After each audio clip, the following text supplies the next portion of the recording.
नमस्कार मित्रांनो, सावली मालिकेत येणाऱ्या जबरदस्त ट्विस्टमध्ये आपलं स्वागत आहे. कारण अबीर गायब करणारा दुसरा तिसरा कोणी नसून राजकुमार आहे हे सत्य सगळ्यांच्या समोर सारंगने आणलेलं असतं आणि पोलिसांच्या ताब्यात राजकुमारला सारंग सगळ्यांच्या समोर देणार असतो. गुंडांच्या तावडीतून अगदी सही सलामत अबीरचा जीव वाचवलेला असतो. सारंग अगदी सख्खा मुलगा असल्यासारखं बापाच्या प्रेमाने अबीरला वाचवतो, सांभाळतो, चोंबाळतो. खूप जीव लावत असतो अबीरला सारंग आणि सावली हे सगळं बघते. सावली आता धावत पळतच आलेली असते. मुळेच माझ्या अबीरचा जीव वाचला, मरणाच्या दारातून परत आला आहे, फक्त आणि फक्त सारंग तुमच्यामुळे. हॉस्पिटलच्या दारामध्ये अगदी देवदूतासारखा उभा राहिलेला आपला सारंग आणि अबीर शेवटचा श्वास मोजत असतो. सारंग देवदूत बनून अबीरचे प्राण कसे माघारी आणतो हे बघायचं असेल मित्रांनो, तो व्हिडिओ अगदी शेवटपर्यंत बघायचा आहे. इंटरेस्टिंग असा व्हिडिओ झालाय, तुम्ही अगदी शेवटपर्यंत बघा, नक्कीच तुम्हाला छान वाटेल. व्हिडिओला लाईक, शेअर, सबस्क्राईब नक्की करायचं. तर मित्रांनो, आतापर्यंत आपण असं बघितलं, बर्थडे हॉलमध्ये जेव्हा सारंग, ओवी या सगळ्यांनीच आमंत्रण दिलेलं असतं राजकुमारला, त्यामुळे राजकुमार येतो अगदी आनंदाने, कारण शुभ्राने हट्ट पकडलेलं असतो. आता राजकुमार जेव्हा अबीरला बघतो बर्थडे पार्टीमध्ये आणि हा सावलीचा मुलगा आहे हे राजकुमारला कळतं, तेव्हा राजकुमारला काय करावं आणि काही नाही काही कळत नसतं. 8 वर्षांपूर्वी जी भविष्यवाणी केलेली असते आपल्या जगन्नाथने ती आठवलेली असते. आता मात्र त्याच्या लगेच लक्षात आलेलं असतं की सावलीचा मुलगाच माझ्या मृत्यूचं कारण ठरणार आहे, माझ्या बर्बादीचं कारण ठरणार आहे.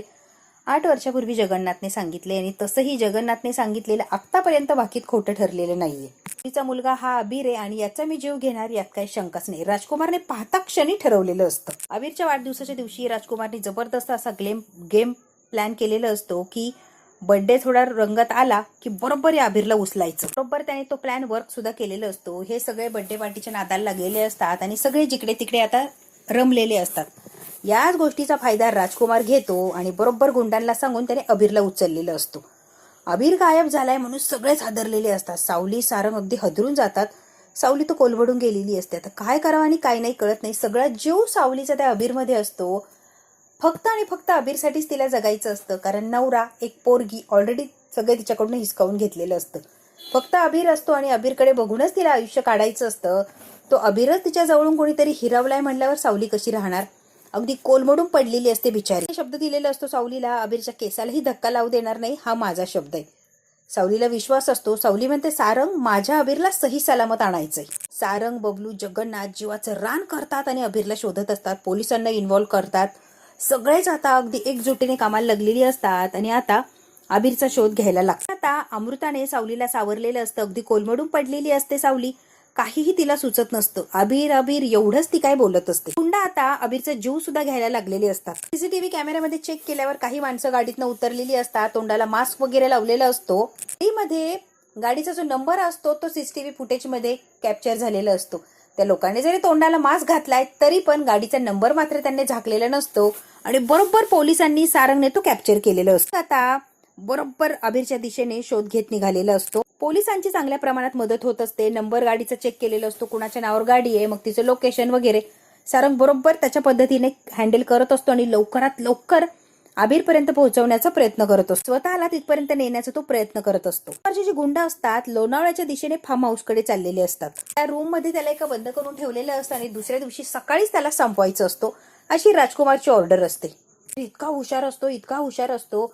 ज्या दिशेने गुंड त्याला घेऊन चालले त्या दिशेने एक एक वस्तू अबीरने टाकलेली असती, जेणेकरून ती वस्तू बघून तरी त्याच्यापर्यंत बरोबर नक्की सारंग पोहोचणार किंवा जो मला शोधायला येईल तो तिथपर्यंत येऊ शकेल, असं अबीरने डोकं लावलेलं असतं. अबीर अतिशय हुशार, चतुर आणि गुणी मुलगा असतो.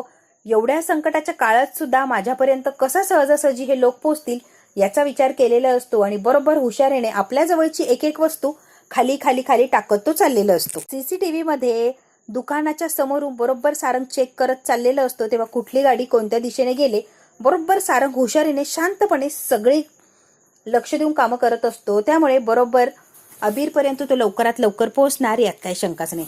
सारंग अगदी बारीकली बारीक गोष्ट चेक करत असतो. गाडी कुठे आली, कुठून गेली, कोणत्या दिशेने गेली, सगळं काही सारंग आता चेक करत असतो. हे आता सारंग अगदी अबीरने केलेली हुशारी आणि सारंगने वापरलेले डोकं या दोघांचा वापर करून बरोबर सारंग पोलिसांच्या मदतीने अबीरपर्यंत येऊन पोहोचलेला असतो. ज्या फार्म हाऊस मध्ये अबीरला ठेवलाय तिथपर्यंत सारंग आणि इन्स्पेक्टरची पूर्ण टीम येऊन पोहोचलेली असते. अबीर आता जोर जोरात ओरडत असतो, मला सोडा मला सोडा. ते गुंड म्हणत असतात की आवाज करायचा नाही, एकदम शांत बसायचं.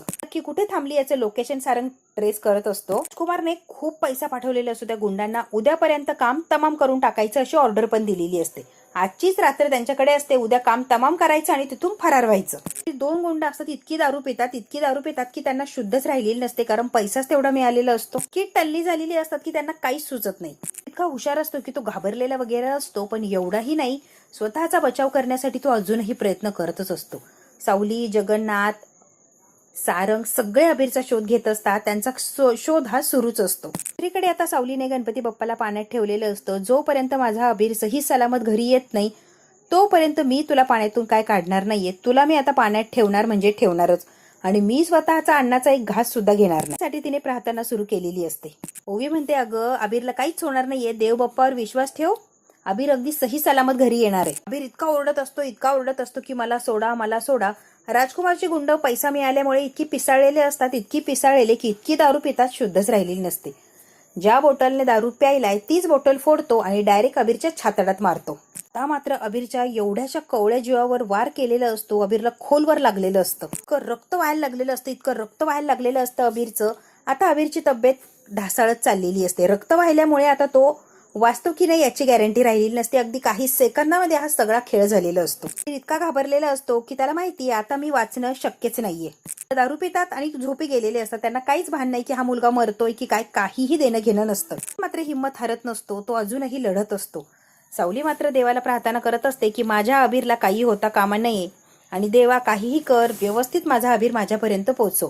मोठा असा चमत्कार होतो आणि अबीर थोडा शुद्धीवर आलेला असतो. अबीर आता गुंडांना झोप लागलेली असते. सरकत गुंडांच्या जवळ जातो, फोन घेतो आणि डायरेक्ट फोन डायल करतो. जेव्हा अबीरचा आवाज ऐकतात तेव्हा सारंग अगदी वेड्यास पिसा झालेला असतो, कारण सारंग सुद्धा तेवढंच प्रेम करत असतो अबीरवर.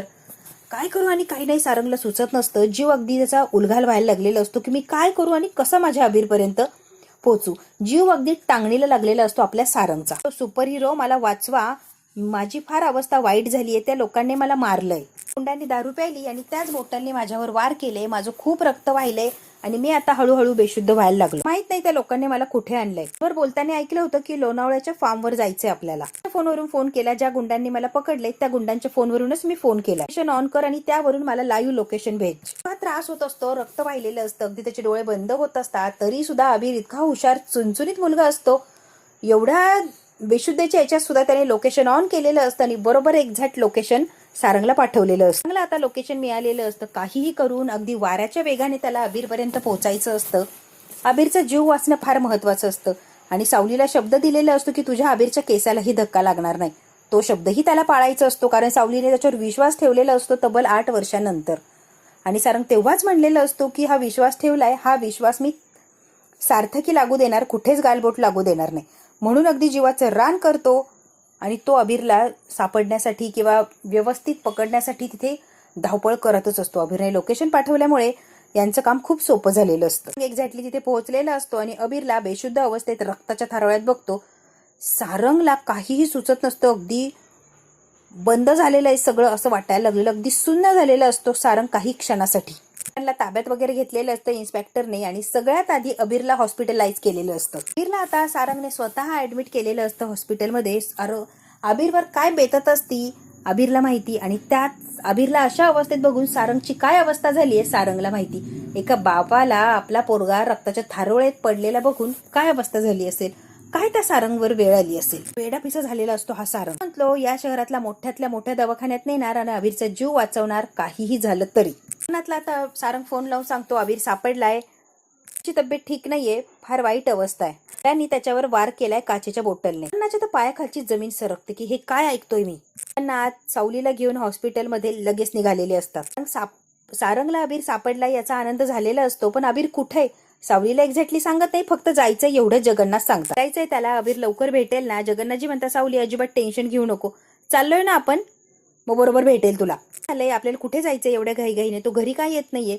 सावली खूप सारे प्रश्न विचारते. मध्ये घेऊन गेलाय, थोडंसं लागलंय त्याला, त्यासाठी उपचार करायचाय, म्हणूनच आपण तिकडे निघालोय. सावली एक आई असते आणि आईचं काळीच तिला काहीतरी शंका कुशंका होतच असतात आणि वेगळं असं फील होत असतं. की माझा आणि अबीर असेल का? सावलीचा जीव असा उलघाल उलघाल करत असतो. जगन्नाथजी म्हणतात थोडंसं खर्चटलंय, मला वगैरे लावायला नेले दवाखान्यात, तिथे गेल्यावर कळेल ना सावली, तू कशाला टेन्शन घेतीये. खरं तर सावली अगदी वेडीपिशी झालेली असते की माझ्या अबीरला हॉस्पिटलमध्ये नेण्याची वेळ आली आणि एवढ्या अर्जंटली आम्हाला बोलवलंय, नक्कीच काहीतरी झाले. सावलीला काय करावं आणि काही नाही काही सुचत नसतं. विचारांचं चक्र असं वेगाने तिच्या डोक्यात व्हायला लागलेलं असतं. जोपर्यंत मी अबीरला बघत नाही ना बाबा, तोपर्यंत मी तुमच्यावर विश्वास ठेवणार नाहीये. एकदा काय अबीरला डोळ्याने बघितलं की मी रिलॅक्स अशी होणार आणि मग काय मला काहीच वाटणार नाही, फार छान वाटेल. पण एकदा अबीरला बघूपर्यंत बाबा माझा जीव काय भांड्यात पडणार नाहीये. जगन्नाथजी म्हणतात साऊ जरा शांत बसतीस का? चाललोच आहे ना आपण तिथपर्यंत, लवकरात लवकर अबीरला भेटणार आहोत, तू जरा शांत राहा बरं. हे बघ हॉस्पिटल आलंच आहे आता. जगन्नाथजी बोलण्यामध्ये तिला अडकवत असतात, गुंतवून ठेवत असतात. हॉस्पिटल आलं आलं म्हणून तिला वेड्यात काढत असतात. खरं तर हॉस्पिटल लांब असतं. आता जगन्नाथजी म्हणतात सावली दुसरं चांगलं असा विचार येऊ शकत नाहीये का? निगेटिव्हच विचार करायचा आहे का? नाही हो बाबा, पण मला अबीरचं नाव घेतलं सारंगचं की अशी काहीतरी भीती वाटतीये. काही झालेलं नाहीये, अगदी व्यवस्थित येतो, तू टेन्शन घेऊ नको बरं. खरं तर मित्रांनो, सावली आता खूप टेन्शन घेत असते. एक आईचं काळीज असतं आणि तिला जाणवलेलं असतं की अबीरला काहीतरी होतंय, पण तिचं मन ते मानायला तयार नसतं. खरं तर आता सावलीला जी शंका आहे ती खरी ठरणार आहे. हे सावलीला कळणार का? हे जर बघायचं असेल तर मित्रांनो, हा भाग तर इथेच संपतोय. पुढच्या भागात काय होणार अगदी थोडक्यात बघूया. मित्रांनो, अबीरचा जीव वाचणार की नाही? गुंडांच्या तावडीतून तर सारंगने त्याला आणलेलं असतो, पण ज्या गुंडांना हायर केलं होतं किंवा हे असं असं करा, तो सांगणारा राजकुमार पोलिसांच्या तावडीत अडकणार का? आणि ती गुंड सारंगच्या समोर राजकुमारचं नाव घेणार का? आणि सारंग सुद्धा राजकुमारला जेलमध्ये खडी फोडायला पाठवणार का? हे सगळं बघायचं असेल तर बघायला लागणारे व्हिडिओ अगदी शेवटपर्यंत, आणि व्हिडिओला लाईक शेअर सबस्क्राईब नक्की करा. पुढे काय होतं आणि काय नाही बघूया आपण उद्याच्या भागात. धन्यवाद मित्रांनो.